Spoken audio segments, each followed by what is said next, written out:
She wouldn't listen to me when she was alive. So why would she suddenly start now, I suppose? I'll bet you if I told her that she was alive, she would roll over and be quite like the rest of the dead. Just spite me. Stubborn isn't a strong enough word for that one. But that being said, she had a good heart. Until it stopped. We knew it was coming for a while, so we were expecting it. The doctor was there to make sure she didn't suffer when she passed. She didn't believe him either when it happened. Then there was the priest. The poor thing. She was cursing him the whole way through the last rites, and boy does she have a mouth on her. I was so embarrassed. The worst part was trying to get her into the coffin. She just wasn't having it. It took 6 of us just to get her in.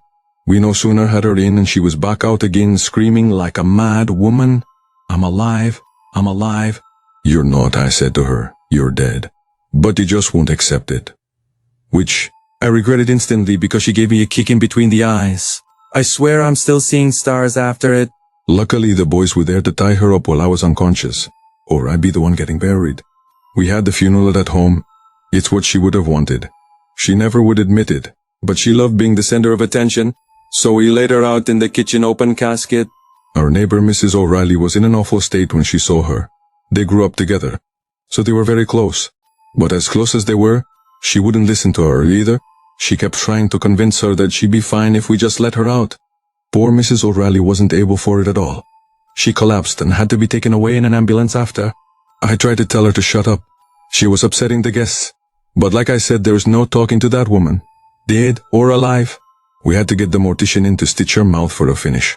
Not that it done any good. We could still hear her moaning. It ruined a perfectly good ceremony. I didn't sleep that night, partly because she wouldn't stop scratching, but mostly because I knew that the next day, she would be gone for good. I thought about my own mortality too and what it will be like for me when it's me locked in that coffin waiting for the flames to cleanse me.